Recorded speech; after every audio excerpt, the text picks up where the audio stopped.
नमस्ते. आज आपण बनवणार आहोत वरणफळ म्हणजेच चकुल्या, डाळ ढोकळी.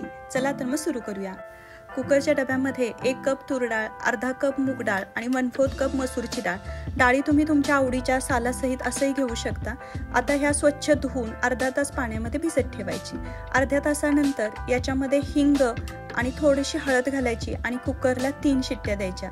त्याच्यामुळे होतं काय, एक तर डाळ भिजली जाते, कुकरमध्ये पटकन शिजते आणि दुसरं म्हणजे यातले न्यूट्रिशन इन्हान्स होतात आणि आपल्याला ब्लोटिंग वगैरे काय होत नाही.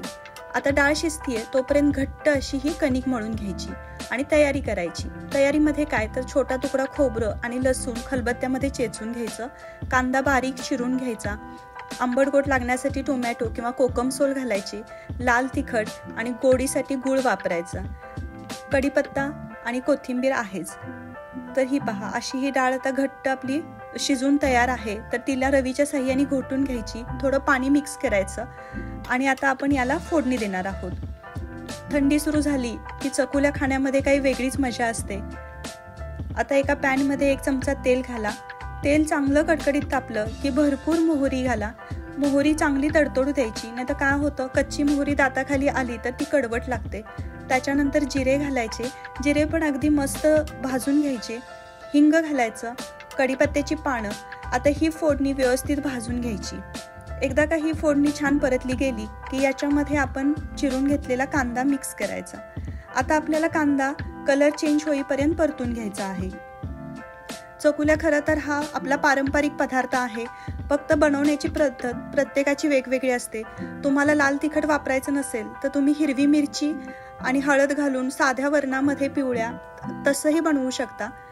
याच्यामध्ये आता आपण चेचलेलं लसूण आणि खोबरं मिक्स केलेलं आहे. तर आता कांद्याचा कलर चेंज होईपर्यंत आणि लसणाचा कच्चा वास जाईपर्यंत ही फोडणी व्यवस्थित आपण परतून घ्यायची. वाटलं तुम्हाला की तेल कमी आहे आणि कोरडी पडते तर थोडंसं मीठ घाला, जेणेकरून मिठाच्या ओलाव्याने कांदा नीट भाजला जाईल. आता ही फोडणी परतून झाली की याच्यामध्ये चिरून घेतलेला तुमच्या अंदाजाने 1 अख्खा टोमॅटो किंवा अर्धा घालू शकता, बारीक चिरून घाला. आणि जर तुम्हाला टोमॅटो घालायचा नसेल तर तुम्ही लाल तिखट घालता त्याच वेळी कोकम सोल ॲड करू शकता, म्हणजे मग चकुल्या आंबट गोड खायला खूप छान लागतात. टोमॅटो आता जरा मऊ झालेला आहे तर याच्यामध्ये मी घरगुती लाल तिखट 3 चमचे घातलेला आहे. तिखट तुम्ही तुमच्या अंदाजाने कमी जास्त करू शकता. जेव्हा तुम्ही मिरची पावडर घालता तेव्हा मात्र मग धने पावडर, जिरे पावडर टाका, कारण आपल्या घरगुती मसाल्यामध्ये सगळेच मसाले आधीच घातलेले असतात. जेव्हा आपण कांदा यंत्रावरून ते बारीक करून आणतो चटणी, त्यावेळी त्याच्यामध्ये सगळे मसाले असतात, त्यामुळे वरून घालण्याची गरज नसते. पण जेव्हा तुम्ही मिरची पावडर वापरता तेव्हा मात्र वरून तुम्ही एक्स्ट्राचे गरम मसाले घालू शकता. थोडंसं पाणी घालून लाल तिखट आहे ते व्यवस्थित परतून घ्यायचं. त्याच्यामध्ये हळद आणि छोटा तुकडा गुळाचा घालायचा, जेणेकरून आपल्याला तिखट गोड चव मिळेल. आता घोटून घेतलेली डाळ आहे ती मिक्स करायची आणि लगेच फोडणीवर झाकण झाका, म्हणजे मग त्या डाळीला फोडणीचा वास व्यवस्थित लागेल. 1-2 मिनिटानंतर झाकण खोला आणि डाळीमध्ये पाणी घालून राहिलेली डाळ आपल्या पातेल्यामध्ये मिक्स करा. आता तुम्हाला जितकं पातळ हवं असेल तेवढं पातळ तुम्ही हे वरण बनवू शकता. तुमच्या नेहमीच्या अंदाजापेक्षा थोडंसं पाणी या वरणामध्ये जास्तच घाला, कारण जेव्हा आपण याच्यामध्ये चकुल्या सोडतो तेव्हा त्या चकुल्याला लागलेलं पीठ आणि चकुल्या याच्यामुळे हे जे वरण आहे हे थोडंसं दाटसर होतं. त्यामुळे आधीच बनवताना वरण नेहमीच्या अंदाजापेक्षा थोडं पातळ ठेवा. आता अंदाजानुसार मीठ घाला आणि याला मोठ्या गॅसवर खळखळून उकळी येऊ द्या. थंडीच्या दिवसामध्ये किंवा पावसाळ्यामध्ये ह्या चकुल्या खाण्यामध्ये खूप छान वाटतं, कारण याच्यामध्ये जे आपली कन्सेप्ट असते 1 पॉट मील हल्ली, तर तीही परिपूर्ण होते. आणि दुसरं म्हणजे आपल्याला सूप ही खाल्ल्याचा आनंद मिळतो आणि गरम गरम चकुल्यामुळे घसाही शेकला जातो. आता जोपर्यंत आपलं हे वरण उकळतंय तोपर्यंत आपण मोठा एक गोळा घ्यायचा आणि तो चपातीपेक्षा थोडासा मोठा आणि थोडासा जाडसर लाटून घ्यायचा, म्हणजे मग आपल्या चकुल्या तयार.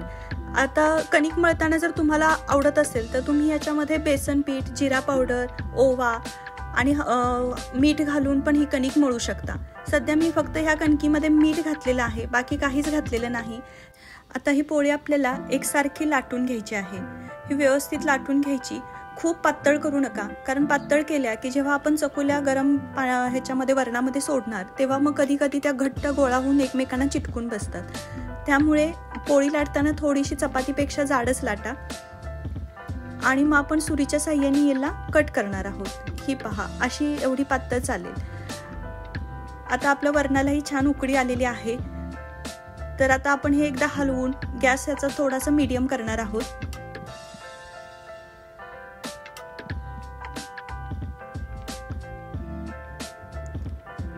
वरणामध्ये आपण हे जे कणकीचे काप करून घालणार आहे ती फळं आणि हे वरण, म्हणूनच वरणफळ असंही म्हणतात। तर आता मी ह्याचे आपल्या कापण्यासारखे काप करणार आहे। तुम्हाला जो शेप आवडेल त्या शेपमध्ये तुम्ही चकुल्या कापू शकता, किंवा मग हे काम तुम्ही तुमच्या छोट्यांनाही देऊ शकता, म्हणजे त्यांना आपल्या पदार्थांचा गोडवा आणि बनवण्याची पद्धत समजेल आणि त्यांनाही तो पदार्थ खाताना मग मजा येईल। माझा मुलगा तर याला इंडियन पास्ता म्हणतो आणि खूप मनापासून खातो।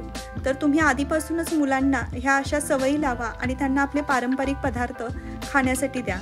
तर असं उकळी आलेल्या वरणामध्ये आपण पटपट ह्या चकुल्या सोडायच्या। गॅस आता मीडियम आहे आणि फक्त सेंटरला आपण चकुल्या सोडतो आहे। सतत त्याला हलवायचं नाही, कारण काय होतं, चकुल्या जशा शिजतील तशा त्या आपोआप वर येऊन तरंगतात, त्यामुळे आपल्याला काही एक्स्ट्रा करायची गरज नसते। एकदा सगळ्या चकुल्या सोडून झाल्या की उलटण्याने पूर्ण खालीपासून एकदा हलवून घ्यायचं, म्हणजे मग सतत हलवल्यामुळे त्या एकमेकांना चिटकणार नाहीत आणि त्यांना शिजण्यासाठी वेळ मिळेल। हे पहा, आता माझ्या सगळ्या टाकून झालेल्या आहेत। तर जसं माझं टाकून होईल तसं एक एक चकुली शिजेल तशी वर येतीये। आता फक्त एकदा व्यवस्थित तळापासून हलवून घ्यायचं, कारण बऱ्याचदा स्टीलचं पातेलं असेल किंवा स्टीलचं भांडं असेल तर मग खाली लागण्याची भीती असते, त्यामुळे मध्ये थोडंसं खालून बेसमधून हलवून घ्यायचं। आता गॅस मीडियमचा होता तो स्लो करायचा आणि ह्या चकुल्या अशाच रटरटून शिजू द्यायच्या। तोपर्यंत आपण दुसरा गोळा लाटायला घ्यायचा। हा गोळा जोपर्यंत आपला लाटून पूर्ण होतोय तोपर्यंत त्या चकुल्या व्यवस्थित सुट्ट्या होऊन छान शिजल्या जातात आणि मग ह्या नवीन चकुल्यांना शिजायला जागा मिळते। तर हे पहा, तुम्हाला जसं जमेल तशी तुम्ही पोळी लाटू शकता।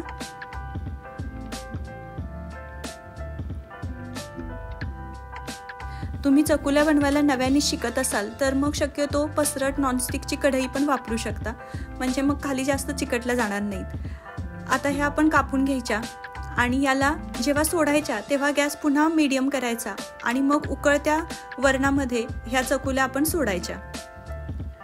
हा आपला खूप परिपूर्ण आहार आहे, कारण आपण प्रोटीन्स आणि गहू हे एकत्र घेतोय। तर ह्या दोघांचं कॉम्बिनेशन आणि खाताना ह्याची स्निग्धता बॅलन्स करण्यासाठी आपण याच्यामध्ये तूप घालतो, म्हणजे मग डाळ आपल्याला पचायलाही सोपी जाते। तर हे वरण, गहू, तूप आणि तोंडी लावायला लिंबाची फोड, तर ह्या सगळ्यामुळे आपल्याला एक परिपूर्ण आहार होऊन जातो आणि आपल्याला ह्यातले सगळे न्यूट्रिशन मिळतात। कारण कुठलाही पदार्थ खाताना जर त्याच्याबरोबर आपण आंबट पदार्थ घेतला तर त्यातल्या घटकांचं शोषण व्यवस्थित होतं। सुरुवातीला टाकलेल्या चकुल्या बघा अशा वर तरंगत आहेत आणि आत्ता ज्या मी चकुल्या सोडल्या त्या तळाला आहेत। तर एकदा पूर्ण हलवून घ्यायचं आणि आता याला असंच गॅस स्लो करून पुन्हा एकदा रटरटून शिजू द्यायचं। या पद्धतीने आपण चकुल्या सायमल्टेनियसली करायच्या। एका व्यक्तीला 2 पोळ्याच्या चकुल्या भरपूर होतात, या अंदाजाने पण तुम्ही करू शकता। जेव्हा तुमच्या पूर्ण चकुल्या तयार होतील तेव्हा मात्र याला झाकण ठेवा आणि 1-2 मिनिटं वाफ द्या। मध्ये मध्ये थोडंसं हलवा, पण सतत ढवळू नका, नाहीतर मग चकुल्या तुटतात आणि मग त्या वाढतानाही आपल्याला व्यवस्थित वाढता येत नाही। तर ह्या जेव्हा आपण वाढू तेव्हा आपल्याला छान त्या सूपमध्ये आहेत असं वाटलं पाहिजे। तर हे पहा, पूर्ण झाल्यानंतर किती सुंदर त्या तरंगत आहेत, अजिबात एकमेकाला चिकटलेल्या नाहीत आणि वरणाची कन्सिस्टन्सी पण पहा ठीक झालेली आहे। असं हे आपलं दाटसर वरण आता तयार आहे। तर आता याला मी झाकून 1-2 ते 3 मिनिटं वाफ देणार, गॅस स्लो ठेवणार आणि मध्ये मध्ये हलवून घेणार। आता वरून आपण सजावटीसाठी थोडीशी कोथिंबीर ताजी ताजी घालायची आणि मग आपल्या ह्या चकुल्या वाढण्यासाठी तयार आहेत। चकुल्या गरम गरम असतानाच खायला घ्या, जशा थंड होतील तशा मग त्या घट्ट व्हायला चालू होतात आणि मग खाण्यातली मजा येत नाही। तर हा पदार्थ असा आहे की तुम्ही बनवला की लगेचच खाल्ला पाहिजे। अशा ह्या चकुल्या वाढवून घ्या। तुम्हाला तोंडी लावायला हवं असेल तर याच्याबरोबर भाजलेला पापड घेऊ शकता, सलाड घ्या आणि याच्यावर मस्त तुपाची धार सोडा, लिंबू पिळा आणि एन्जॉय करा। तुम्हाला जर माझ्या रेसिपीज आवडत असतील तर नक्कीच लाईक करा, सबस्क्राईब करा, मित्रांबरोबर शेअर करा। भेटूया पुढच्या रेसिपीमध्ये, तोपर्यंत मस्त रहा, मस्त एन्जॉय करा। धन्यवाद।